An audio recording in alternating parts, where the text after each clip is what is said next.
In between the shadows, creeping in the night, far beyond the willows, not a soul in sight.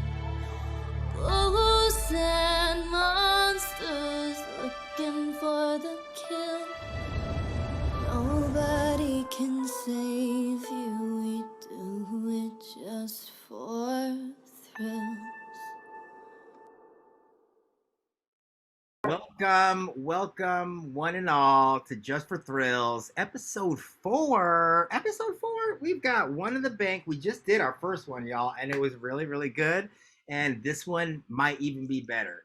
So we're super excited to talk to a buddy of mine, a colleague. I don't like that word colleague because it's not right. But Jason Cherubini is a producer. He is a lover of stories. He's a lover of giant Dobermans.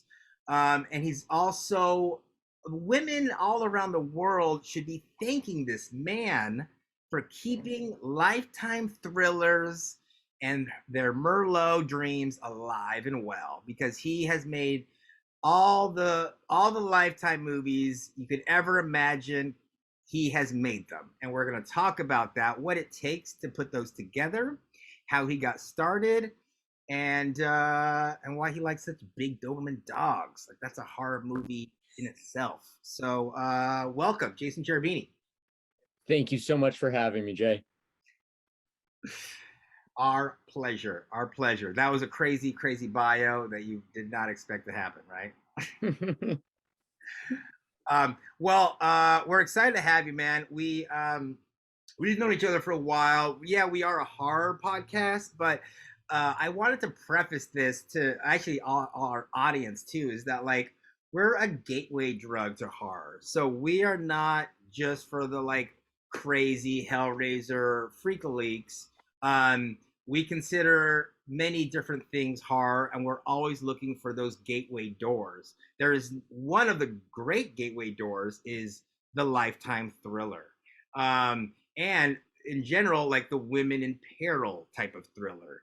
That in itself is a genre of horror that some may count off as not horror, but I would say it keeps a lot of us up at night. So it really is horror. So I think that's why we thought Cherubini might be a great guest for this, to give us some insight on what makes that work. But Liani has a little history of women in peril.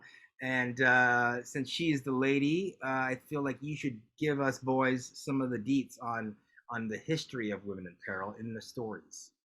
I feel like this is quickly becoming a horror history podcast, which I love.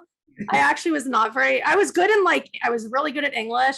I would not say history was my strong point in school, but I think I'm making up for it now. I'm doing all the research for our podcast. And so today we're going to be talking all about women in peril.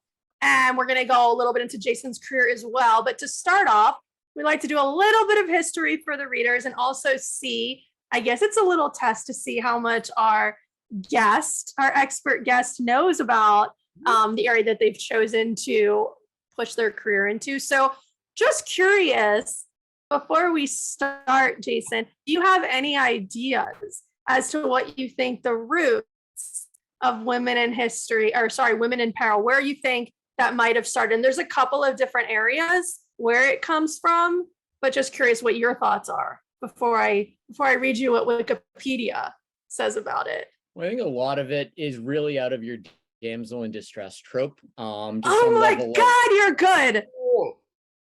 And that's actually on you some of nailed it. In looking, there's kind of two ways people look at the damsel, or not the damsel in distress, the women in peril. It's either the woman in peril who needs to be saved, or the woman in peril who saves herself. And I think that we've seen a big switch since the 50s and 60s, when it was really popular with your Hitchcock and stuff, where it was a true damsel in distress, to now it's a lot more the woman is her own Prince Charming. Oh my God, I'm so impressed. Yeah, you absolutely nailed it.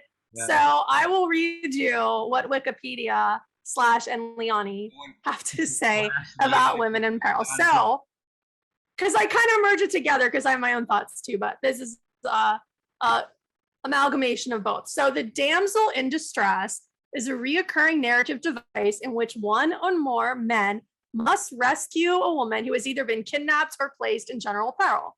Kinship, love, or lust, or a combination of those, each give the male protagonist the motivation or compulsion to initiate the narrative. The female character herself may be competent, but still finds herself in this type of situation. The helplessness of these fictional females is linked to views outside of fiction that women as a group need to be taken care of by a man. The evolution of the trope throughout history has changed throughout the decade, but it's not the damsel necessarily that has changed, it is the attacker. The face of the attacker in popular media are legion. From monsters to mad scientists, Nazis, hippies, bikers, aliens, whichever group best meets the collective fears of culture gets the role. The damsel in distress theme featured also in stories of ancient Greeks. Greek mythology contained helpless maidens threatened by sacrifice. It was also seen in European fairy tales, frequently featured damsels in distress like evil witches who trapped Rapunzel in a tower or cursed Snow White to die and put princesses into magical sleep in Sleeping Beauty. In literature movies, you can also see the women in peril in the rise of Gothic horror, which is one of my absolute favorite horror subgenres, and we can talk about that as we get deeper into today's podcast. But it's where a woman, usually young, but could be any age, is forced to leave her home, separated from family and friends she knows, and goes off somewhere into the unknown. Most recently, the women in peril subgenre has also been seen in the rise of true crime as entertainment. We first saw this in the 90s during the rise of OJ and the Mendez trials, and true culture crime like the Lifetime movies and now podcasts we see, just like My Favorite Murder. So that is pretty much the history, the roots, and where we are today. Very exciting. And I'm so happy that you knew that you all. I know he came right over. That was the worst. It really is. As you were reading that though, and I was like going through like, oh man, of course. And I was, I remember having that I had a couple great books. I had like the Greek storybook my mom had bought me that had all those stories and the pictures, and then I had all the darker versions of the fairy tales, which is probably why I'm so messed up. But it's truly like the first horror genre, like part of the subgenre. Like, like we were talking about haunted houses on our last episode, and that really didn't come around until 1800s. Yeah. So this type of stuff has been going on since day one. So like fairy tales. Yeah, truly something. Little Red Riding Hood is the one that really comes to mind, like maybe one of the first women in peril where you think about her leaving her house and then, be wary of the big bad wolf. But I think the fairy tale aspect is really fascinating. I'm curious, Jason C. It's funny, we have two Jasons. I don't know if you guys have nicknames or something, but Jason C., who I know you're in the Lifetime, all the true crime stuff. I'm curious what your thoughts are just generally on the rise of, like, as we've seen true crime as entertainment, because I know, like, I'm an 80s baby, and it wasn't really until the 90s, until the advent of like court TV. And I remember watching like the OJ trial and the Mendez, like that was never when I was really little, that wasn't a thing. But like in the 90s, all of a sudden it hit and everyone was glued to their TVs watching all these real life crimes. And at some point that almost kind of like changed into watching this real life into now it's become entertainment. And especially for women, like it's so popular with the true crime podcast and like the wine parties and watching all of these movies. I was curious what your thoughts were on the evolution of that as well, and watching that kind of through history. Well, if you look, a lot of that started to be really popular when we hit the 24-hour news cycle, when CNN came on. And I think people were exposed to news in a much more regular and ongoing way. And as you had not even websites at the time, when you had news channels like CNN and they had to fill the in between, you had a little bit of the sensationalizing of the crimes and what was going on, a lot more feedback on it. And I think that directly led into the narrative storytelling of what was happening. And as we start getting to where we are now, with it being the serial killers, the psychopaths, all of that, it's interesting because it's weird. It's interesting because it's that extreme of human nature that I think a lot of people can kind of touch on the fringes of and be like, I think I could maybe feel that way, but how is someone so messed up that they're doing this? So I think that shift from, hey, we're seeing a lot more news than we've ever seen before. Hey, people are treating news as entertainment. Hey, there's this area that's not something I see all the time. It's a little dark, it's a little exciting, to, hey, let me spend 6 hours a day listening to how Jeffrey Dahmer used to eat people. I mean, it really is a progression over 30 years. I feel attacked right now because I did that last night. It's interesting too. Well, I say there's almost like a sexiness to it, like a sexual commodification of it. Like I was seeing on Twitter, someone was talking about we always get like these attractive men in these serial killer movies, which is a fair point, although Ted Bundy in real life was an attractive man. So I don't know how you would work around that, but it's true. They've cast like Chad Michael Murray and now Evan Peters, who's good looking. Like there's almost like a weird, sexy thing about these serial killer and these Lifetime things as well. That's just really interesting as a woman, or I guess as a man, to kind of watch unfold as well. I'm not really sure where that comes from. Yeah, that sensationalism is really fascinating because, you know, we had Sharon Tate, and I wasn't around for all this stuff, but, you know, obviously the Sharon Tate murders and then Manson, where that I felt was a strange phenomenon. And then we, somewhere around, yes, we got into like celebrity meets disaster, and that was like a new genre of fascination. And then now we curate and make celebrities out of disaster stories. Like we just, you know, like you said, Menendez brothers. I mean, you know, we really sensationalized, like Jason said, like these people.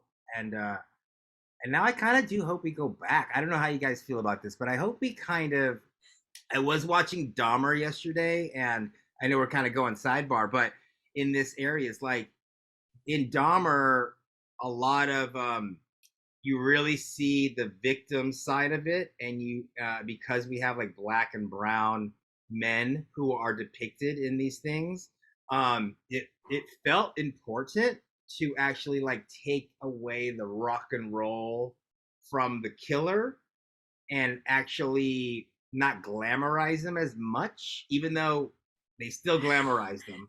But I do think so funny. I don't like the glamorizing of a serial killer. I do think it's important to dive into their psychology, but I don't like glamorizing serial killers. What do you guys think about that? I'll let Jason go first. Well, I was just going to say, I don't think there really is a going back, because I'm not sure this is completely a new phenomenon. You go back to the 1800s and the cowboys and all of those stories. On the East Coast, they were selling little pamphlet stories of Billy the Kid murdering people, and he was a folk hero, essentially, at that point. So we were just glamorizing a different level of criminal. There was a different sensationalism. It may not have been as much sex. It may not have been as rapid fire in the development of the stories, but we're humans. We're drawn to the messed up part of nature. There's that call of the void. You want to see the nastiness. So I think there's always going to be that moth to the flame nature. It's just, again, with just so much information now and so much coming out so fast, we're just seeing more and more of it. So it just seems like it's everywhere. It's so funny because I was going to say that I'm the complete opposite, Jay, from you, because as you're talking about the Dahmer, I feel like Jason, I feel like I'm your target audience of like who loves the films that you make. Like it's for me, because I'm the opposite of you. Like I saw the Dahmer tapes with my husband, this whatever it is, the secret tapes, and I was like repulsed the whole time. like it was too dark, too gross. Like I just got disturbed, but then I could watch any day of the week. Like give me a, Chad Michael Murray playing a serial killer and I'm in. Like if there's kind of a little bit of that sexiness or like, I want to watch that. I want it to be a little bit lighter. I want it to be a little bit more fun. I want there to be a little bit of a romance and I'm in. When it gets too dark is when I'm checking out. So it's so funny that we're like, it's completely different. She really is. Give her the pumpkin spice latte. Give her the popcorn with M&Ms and sit her in front of Jason's library, and I can see that happening. Oh, I would love it. I like my girlfriends and I, like, we literally will sit and watch. It's such a funny story. We went to Las Vegas. We were like hungover and we just stayed all day watching like Dateline reruns and Lifetime. I love all of it. Like, I think when it gets too dark is when that's not my thing, but I'm sure there's a lot to unpack about myself there, but okay, let's get into our questions. Yes.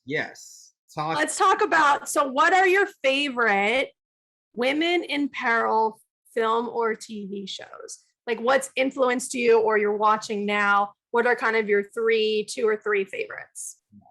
See, that's where my favorites as an audience member versus influence, I think, or in the work we do is a little different. Yeah. But the absolute favorite from the first time I kind of talked with Jay about this, it's Alien. It's Sigourney Weaver. She's in so trouble good on all these issues, and then she comes out as the massive hero. To me, that is the archetype of the woman in peril who saves herself. And I think that really not only kind of defined a version of horror, defined sci-fi horror, but really led this last generation of action film. So I think that's the top of the mountain. It's such a great choice. I love that. I love the second one too. I think I might even like the second one a little bit better than the first, but I love that Ripley. Like I think she's like everyone's hero. She definitely is. Jason? Yep. What about yours? You have any? Mine, that's a good one. I mean, I literally have Alien tattooed on my leg because I really our guests so my little leg. Yeah, I got. Oh, shut up! That's cool.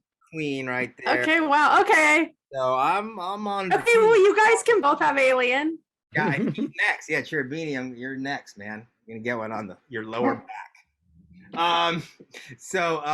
Yeah, that is a big one for me. I watch Silence of the Lambs like religiously. Oh, you stole that from I said Silence of the Lambs. You haven't even told me what yours are. I watched that movie. They're in the document.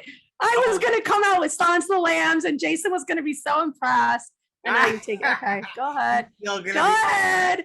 He's still gonna be impressed. You talk All about right. books, he'll be impressed. Silence of the Lambs is great because he already took Aliens. Those other ones you put on there, I won't talk about those. But Silence of the Lambs, I can watch just to watch her performance. I can watch his performance. I can watch the psychology. It's like there's so many ways to enjoy that movie. And so that was a big one. And then in horror, I mean, I guess that is horror, but that is horror. That's horror. Horror, yeah. You go. Well, I mean, Silence of the Lambs was mine, but I love this genre, like I said. So I had a couple. I had The Hand That Rocks the Cradle, which I thought was really cool and kind of started that whole like housewife in peril babysitter thing. I had Single White Female, which I loved and I've probably seen 1,000 times. And then I'm gonna go with like a really crazy cult made for TV movie that I bet neither one of you have ever seen and probably none of our listeners have ever seen. Okay. But it's right in this like sweet spot and it's called She Fought Alone and it was Tiffany Amber Thiessen and Brian Austin Green and it was a made for TV movie and I'm not kidding. I probably saw this movie 1,000 times, and it was so good. But it's you know, what a Lifetime sort of girl that's basically sexually assaulted in high school, and the whole school turns. It actually was very before its time. It came out like in the early 90s, and the whole school turned against her, calling her a liar, even the adults and the principal, and she basically fought and won. And then everyone at the end kind of came forward and said that they had also been raped by people on the football team. And it's interesting because it came out way before, you know, we saw this all kind of unfold like in 2000s, and still today, I mean, it's all the time in the news, but this was, I think, kind of like before its time when it came out, but it was really well done for a movie, and it stuck with me. Has anyone seen it? Just me, right? No, but I promise you. Nope. Okay, just me. I will make sure that we play a small clip from it in the video in our edit, because I feel like good. So bad. So good. All right. What about books? Jason, are you going to take my books too? I have read, and I love Gothic Horror, and I love E.C. Andrews, and I love Mike. Let's talk about Women in Peril books. What, Jason? Name a book or two that that are favorites of yours. Well, I think Patterson's Alex Cross series jumps to mind as one way to think about it. Other one is Joe. Excuse me, the dog's going nuts. Is Joe Abercrombie. He writes in the grimdark genre. He had one book called Better Served Cold, which really fits in this, where you had a woman who was attacked, left for dead, brother killed, and then it was very much a vengeance plot, but along the lines of how you have the woman in peril who comes back and I'd say becomes her own hero, but in that particular book probably becomes her own anti-hero, and gets the vengeance that she felt was due. I love vengeance stories. I didn't even hear stories. I just heard I love vengeance. I mean, stories. Stories. I love it. I forget. I was just was I talking to you about Mandy, or I was talking to someone about it? Anyway, yeah. Those are okay. Well, I what did you say, Jason? What's Grim Dark? What is it called? Grim. The book was called Better Served Cold by Joe Abercrombie. The genre is called grimdark. It's basically dark. Yeah, I just heard about this. Yeah, it's more of the Game of Thrones type, but nasty, dirty, horror-ish.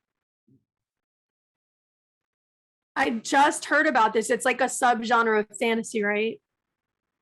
Yeah. Okay. Very cool. All right. Jason, do you have? No, I'm gonna go before you because you're just gonna take. Okay. So mine were of course V.C. Andrews. I grew up like reading her books like crack. Can I say that? I don't know. I mean, I never did crack, but this was like my childhood crack, I guess. Everything V.C. Andrews, but of course Flowers in the Attic. I also was going to mention House on Haunted Hill, Shirley Jackson, and then Rebecca. So those are kind of where my mind goes when I think of, and then Mexican Gothic, which is kind of like a newer Gothic horror, but that's kind of where my mind goes when I think of Women in Peril. Man, Jason? I think I gotta go with I don't remember a lot of them because I think I read them as a kid, and I can't tell you the last time I read one of these. But Beloved by Dean R. Koontz, and I love him. I did get into some Koontz, and then probably Carrie. I'm gonna call it Carrie because Carrie is. That's an interesting choice. Because was she in peril? I don't know. That's an interesting. Okay. But then she flipped the switch and then put everyone else in peril. She saved herself. That's how she saved herself. She's like, I'm gonna kill you. I'm gonna kill my mama. I'm gonna kill you because y'all. On the power of Satan. All right. What's going on with it? But she saved herself through her powers, right? Okay, I like it. What are some favorite real women in peril stories? Does anyone want to True share? crime. Yeah, like true crime, right? Like what kind of true crime stories fascinated and or fascinate you now, Jay? Now you're hitting on something that definitely isn't my genre. Into it is a lot of the actual messed up portion of the world. I avoid the news where I can on that stuff. But it seems that every week we have something else that very quickly lines up with it. Somebody who came from a bad situation, was able to escape their attacker, kill their attacker. We see these people who come out and essentially be heroes in what was, in some cases, just an ungodly situation. I think with a lot of those, I think it's a little tough, at least for me, to then put them in the same vein, because in some cases it's not the story that we can make with the other narrative fiction that goes in other places. It's like with the shooting in Uvalde, with the mother who ran back in to get her kids after everything. It's an amazing story, but it's also in the midst of a lot of nastiness. So it's like, do you really want to make that into a Lifetime movie? Do you really want to make that and view it in that way? So I always have a disconnect in why so many of these things, I'm kind of in your same boat.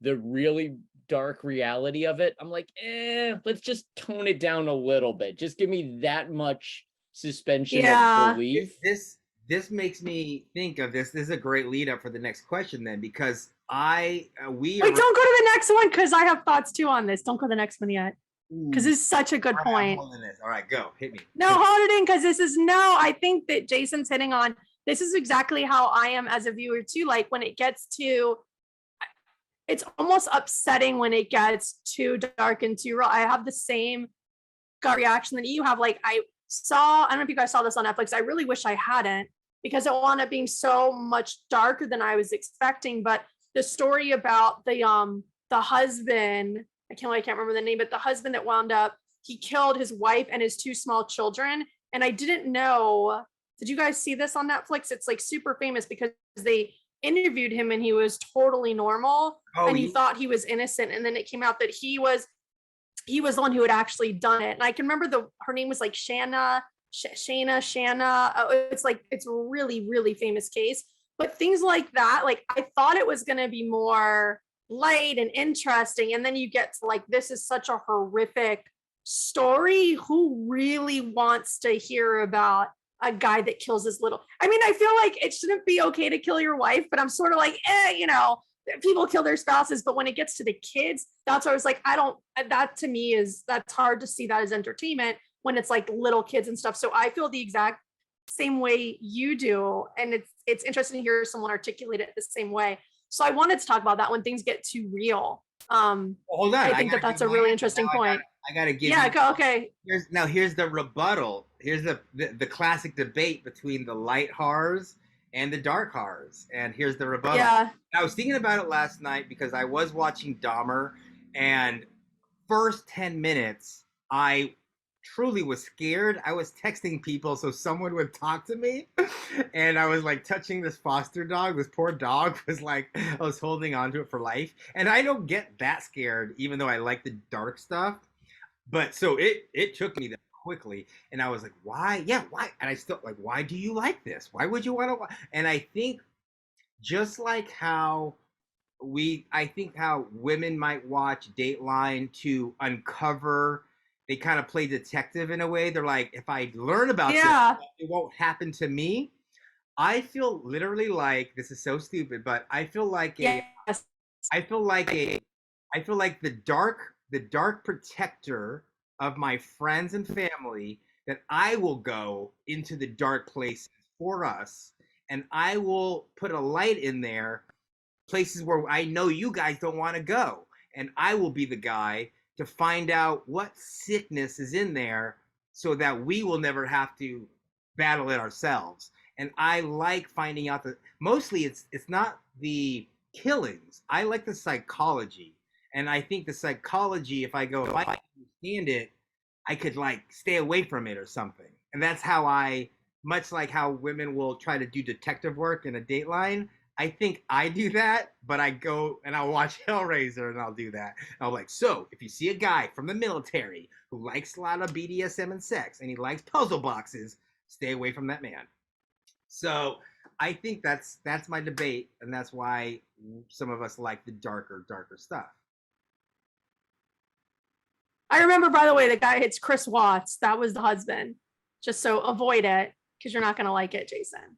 Chris Watts. Don't watch it on Netflix. But I agree with you, and I think you hit on something really interesting. I think it's why probably the movies that Jason makes are so probably well received. Is I think you're right. I think one thing about women is that we do like to watch it because we think if we watch it, we can learn why did this happen to this woman, so it's not going to happen to us. And we also, I think, are always trying to unpack in our head, like someone tells you a story and you're like, okay, but the guy's doing this, or like, this is why he did this, or the girl, this is the like, we're always trying to unpack and unravel and figure things out. So I think that those kinds of movies allow us to do that in like a more passive way. It's not our own life, but we're unpacking what's happening on the screen and we're trying to figure it out as it's happening. So I think you hit on another reason why these are so popular, these types of stories. Jason, we have a question that we want to start asking everybody, and we're in that ballpark right now, but what, you said you don't look at the news for this kind of reason. What right now, like, actually gives you fear? Like, what scares you? Like, what keeps you up? Keeps me up next to nothing. It's none of that's really going to bother me to jump on it. So you deal with what's going to come when it happens. You have your general existential grief that I think we all hit at a certain point. Yeah. I really dislike heights, but that doesn't really line up with this. That new movie, that's the two people trapped at the top of the water tower or whatever. There's no way I would have anxiety the entire time. Totally counts. Yeah, it just that would drive me nuts. And the one that more jump scares me is I have a couple of snakes that live in my yard and I don't see them till I almost step on them, and I think I'm gonna leave skid marks every time I see them. Okay, so, Indiana snakes. I love it. You got the Indiana Jones fears. Well, Jason, snakes and towers, lights and snakes. Now we know. So you have quite a big career. You got a lot going on. Tell us a little bit about what made you lead into Women in Peril movies, and any little spooky or terrible stories you could share with us about things that have happened on set. Yeah, so the Women in Peril, the Lifetime type movies, it gives a great framework for a storytelling arc. You go from a woman who is obviously in a state of distress.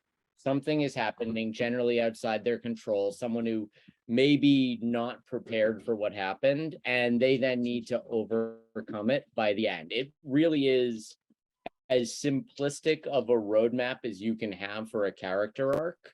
And there's so many different ways you can tell that story or versions of that story. It's why I think we can make the same, or not just us, in general, Lifetime can make the same movie that airs every Saturday night at 8:00. And it's just different enough, but you know what it is. It's similar to the Hallmark movies at Christmas. You have your exact framework. Even though you know what it is, it's how are these pieces going to come together? And I think because the fear emotion is so universal, that's something so many people can tap into. And that's why it's such a consistent genre. Okay, I just have to say, that is honestly the coolest way I have ever heard that subgenre described. You're basically like aligning it to romance. I've never heard it described that way, but you're totally right. And maybe that's also why I like it, because going into it, you know what to expect. That like she's going to be in trouble, but at the end of the day, she's going to prevail. There's going to be like a happy ending for her. I love that you said that. I've never thought about it that way. That's very cool. There's like a comfort. Yeah, there's like a comfort. It's a comfort. Turn this on, and nothing bad's gonna happen to me, but I can play danger for just a couple hours. Yeah. Perfect. And then how did you get, so real quick, how did you get into this? Like, how did you get into producing in film? I came from the finance side of it. We originally were only financing films. Then we moved into production. Actually, that's where I met Jay, was with Blackwater, which was one of our first big ones, more on the action side. And then as we were looking at areas that made sense and you were able to replicate and have a universal appeal, it really is fear and excitement are just two universal emotions that don't necessarily depend on culture. So it's not that you're playing differently as you go into different areas. And as looking at the horror, the true horror, or what I view as true horror, the exorcist, the demons, the all of that area, I feel is very crowded with a lot of filmmakers, and they in some ways don't want to bring themselves down or don't want to play in that softer horror, that thriller area. And that's an area that works. It's, as you said, it's lighter. You know, at the end of your 90 minutes, you're not gonna have trouble going to sleep. You know that you're gonna have a relatively happy ending. And that's a place that it works for a lot of people. It works for their entertainment on a Saturday night. It's not gonna be Traumatizing. No, I was trying to think the one that's in the theater right now, Barbarian, that I'm refusing to go I want to watch in see the that. theater. Like, I I'll want to wait till see I'm that at home so to watch it. But it's one of those, it's not that level, but it's something that Saturday night you can watch it. You can, as Jay was saying, you can put your toe in the danger, you can get there, but you know where you're going to be at the end. I love that. And it's more broad, like, so Jay knows this, Jason, you probably don't. So I'm actually a young adult thriller author. And so my first book, Ski Weekend, is in the process of it's in development. And so it's funny because I talk to the producers all the time, and it's not horror, but I constantly keep equating it to horror. Like, oh, it's like this horror, whatever. Like, we're doing the pitch deck and they're like, stop putting horror comps. Like, horror is so much harder. Like, let's use thriller comps. Like, everyone gets a thriller. Thriller's more marketable. You can reach a wider audience. So it's so funny. I mean, I think that's a really interesting thing about it's more palatable. Like, sounds like it's pure more palatable. That sounds like pure Cherubini language right there. Well, I always think when people say horror, it's kind of tough to define because people can view it in so many different ways. Yeah. Even this conversation, we're going from psychological horror thrillers with a Dahmer. On the other side, you have an Exorcist. On another side, you have Alien. All of these, and other side, we have these Lifetime movies. I could all say they all kind of fit that horror, but they're so distinct that trying to say they're the same type of movie, it just doesn't work. But they do. They tap in. Yeah. How many toes do you want into the danger? You know, like it's like I like all 10 toes. You know what I mean? Yeah. Some people want to. But that's, I mean, sitting and watching Nope in the theater, and it's like I'm like, yeah, I get that it's a horror and it fits that, but to me, that's not the feelings of it. That it touches into one area of it, but I wouldn't equate it to the new Orphan movie. I don't see them as side by side. Yes, they're both horror, but horror can be such a wide genre.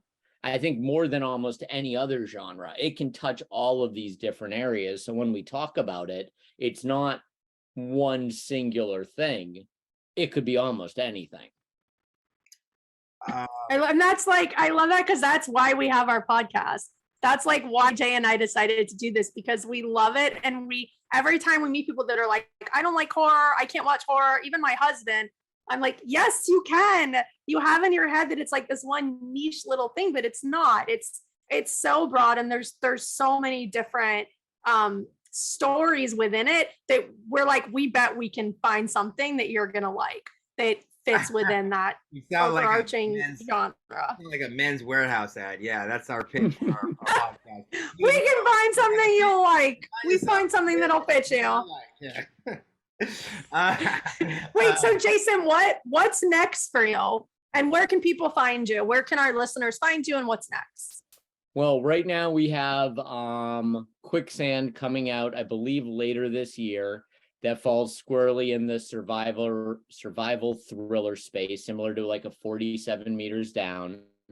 And then actually Jay and I are working on putting together a film. I don't know how much he wants to say about it. So we have that one coming up in the not too distant future. And we're always in production on additional of our Lifetimes and rom-coms and all of those to make sure everyone on their Saturday nights with their pint of ice cream and all of their cats have something to watch.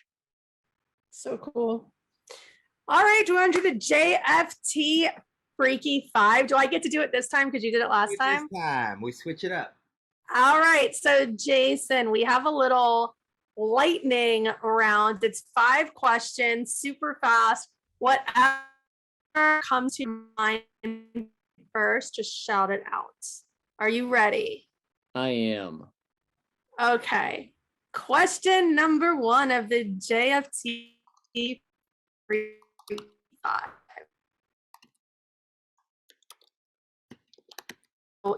Or book, film, TV. What was like the first thing you can remember? I remember being at a sleepover when I was a child and watching Halloween and being like, oh my God, this is scary. Why do people do this? But I found myself keep coming back to those afterwards. Good, Gabe. Okay. That's a good one. Okay. Number 4. What are you currently, we'll do thriller too, because what are you currently inspired by in the horror / thriller world right now? Actually, I love some of the new areas people are coming out with horror and the way they're going with it. I love what Jordan Peele has done in that area of it. I think people are taking what we know of horror and telling stories in new and different ways, and we're hearing different stories from different angles. So I think that's always exciting to see. Okay, I love that, and I'm a big fan of Jordan Peele as well. Number 3, your favorite monster. Favorite monster. I've got to go King Kong, although I would have a big argument on whether or not he's a monster or just an animal who got stuck in the wrong place. Lovable. Which version of King Kong? The lovable monster. All right, number 2, your favorite horror trope, horror or thriller, favorite trope. I'll stick with horror on this one. I love people making what seem like stupid decisions at the time, and you're like, don't go upstairs, don't do that. Especially when, I'm at home sometime and I hear a noise upstairs and I go right up to see what it is. And halfway up the stairs, you think if this was a horror movie, I'd be dying. It's so true. It's so true. Okay, number 1, your all-time horror hero. Horror hero. Jamie Lee Curtis. I think she just she's so good. I think she owned that whole generation of horror. She's and amazing. She did. She's amazing. Okay, so before we go, let's just for a little bit, let's talk about what you guys, because I think Jay said it is okay to talk about it. Do you guys want your product? Just for a minute or two and let the listeners in on what's going on? Yeah, I think we could talk a little bit about the behind the curtain. So, listeners, as you know, we have day jobs. Me and Liani, we really out there making movies. We are really out there writing books. You know what I mean? So we are horror fans, but we are makers. I talked to Jason Cherubini during the pandemic. This was when we're all living in the horror. And I pitched him a couple things, and one of the things was a thriller, and then I pitched it as a heist movie, and then but we make sure we use that word thriller quite a bit in there, and at times I did go a little horrific and gross, and people pulled me back and says too gross, let's go more on the thriller side of town. And I said, okay. So yeah, it's been really fun actually though, because like I said, Jason and me worked together in a submarine way out in Alabama, and since then we've kind of gotten to know each other. We're both kind of film and comic book nerds, and and we kind of do live in different lanes as movie makers, but I started to see ways that we cross paths as movie makers, and I asked him about that, and he liked this story that we are doing, and it's an all Latinx cast, caper. It's a caper thriller, and we're looking at the tropes like natural born killers, true romance, Bonnie and Clyde, and because I run a Latinx focused production company, I said, how about we do movies like you do, in your other movies, but I want to make everybody brown. And he said, is the story great? And I said, I think so, yeah. So we kind of took that on, and it was every couple months I would show him an outline, and then we would kind of course correct and navigate how to get a smart movie done. And just for other filmmakers, I will say, like, the process, actually, Jason, the process making a movie and having a producer who is hands-on and has an understanding of finance, Jason, it's really powerful. It's just a really powerful part of your team that I think other filmmakers could learn about, that because a lot of them think about the art first and then they think about business second, or they think all business and no art. But I think having those two, having those different voices in the room early, especially on the early filmmakers trying to make their first movies, is just a very invaluable tool to have. And I don't know, Jason, you want to speak on how did I trick you into doing this? No, I mean, I think you hit on some of it. I think a writer, the artist, the filmmaker, working within constraints actually is what drives the creativity. If you go completely blank page, you can play with the full box of crayons. You think you have more options, you think you can do more with it, but it ends up being a little haphazard. Going into the creation of a story with the limited colors, with what you're doing, I think it can be almost more powerful than if you have everything there. And I mean, jumping mediums a little bit, it's Frank Miller as a comic book artist and writer, the Sin Cities, which were all black and white, and he told the whole stories with it. And it was actually more powerful, more creative by limiting what he was doing. So I think getting into some stories, like with Through the Rinse, and we're limiting how we're showing things, we're narrowing down some of the story to really focus on the nitty gritty and really focus on what's impactful. I think that's where the real creativity and the real power comes out. I mean, on the flip side, you get Michael Bay, who I respect the hell out of for all of his explosions, but all you're getting is explosions because he has that budget. That's what you're going to do. You don't have the really strong character driven stories, which are better stories. Better stories, guys. You heard it from both sides. So all our fans out there and other filmmakers and writers. Well, I don't know, Liani, you want to wrap us up? What do you think? Should we let this guy go? I think, yes, this was a fantastic conversation. Thank you so much for joining us, talking about Women in Peril. I will note one thing real quick, that I actually grew up with Dobermans my whole life. My dad used to breed Dobermans. So I love that you have one too. It's a very familiar dog to me and they're the best. But this has been a great conversation. Thank you so much for your time. We are all looking very forward to seeing Through the Rinse and everything else that you have done. Where can people find you or find out more about you if they want to look you up? DonsLightMedia.com is our website, and then at Jason Cherubini across all socials.